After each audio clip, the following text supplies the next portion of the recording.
कोने कोने से और विश्व के अलग अलग इलाकों से भारत देश के मूल मालिक मूल बीजू को मेरी ओर से दारिया बरौड़ की धरती से दरियावत विधानसभा की ओर से आप सभी को जोहार करता हूं। साथ ही मेरे पुरखों को नमन करता हूं। आज से पहले में 3 साल पहले जो झाबुआ के अंदर कार्यक्रम हुआ था, उस कार्यक्रम के अंदर में गया था तो कभी सोचा नहीं था इतना बड़ा मंच मिलेगा। आज इतने बड़े मंच पे बोल रहा हूं तो ये जो भी संभव हुआ दरियावत विधानसभा की जनता, वहां के कार्यकर्ताओं के त्याग, समर्पण, मेहनत से संभव हुआ। मैं उन सबको दिल से धन्यवाद करता हूं।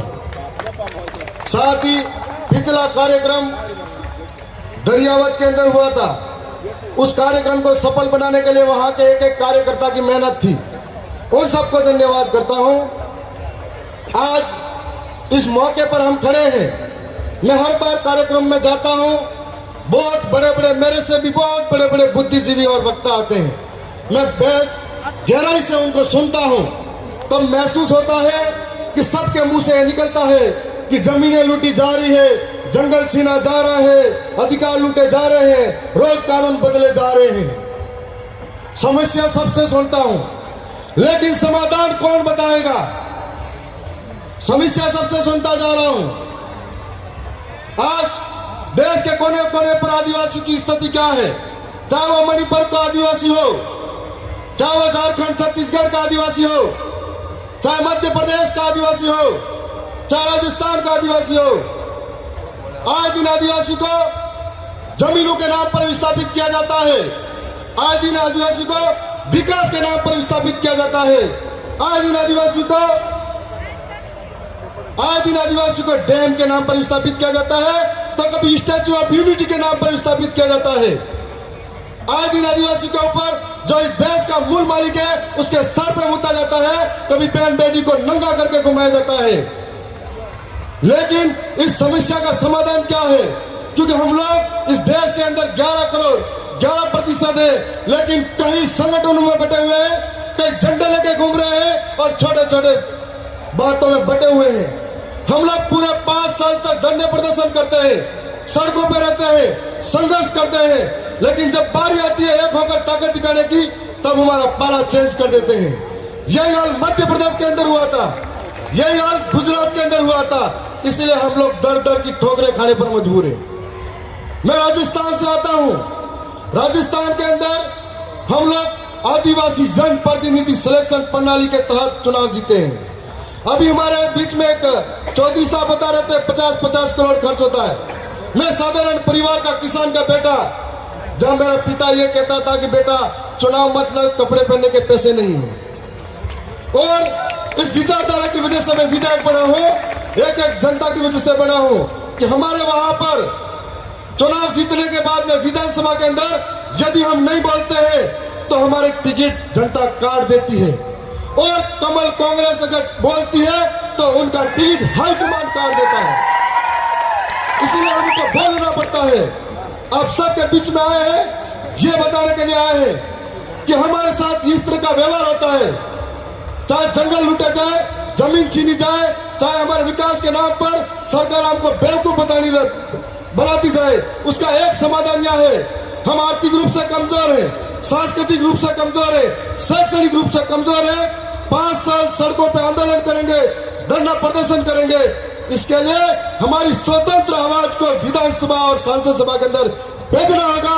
जो हमारे कानून लूटे जा रहे हैं उनके लिए टेबल ठपकार के खटकार के बोल सके।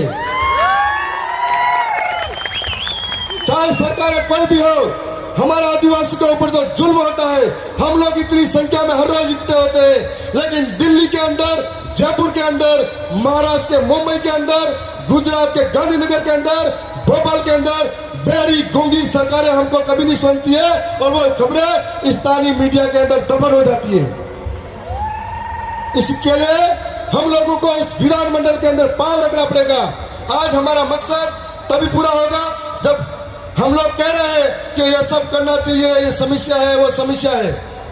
रोज कानून बदले जा रहे हैं, उन कानून को बदल दे कानून के लिए कौन आकर लड़ेगा?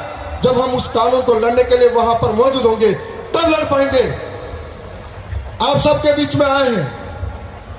आने वाले समय में राजस्थान का मॉडल अपनाइए।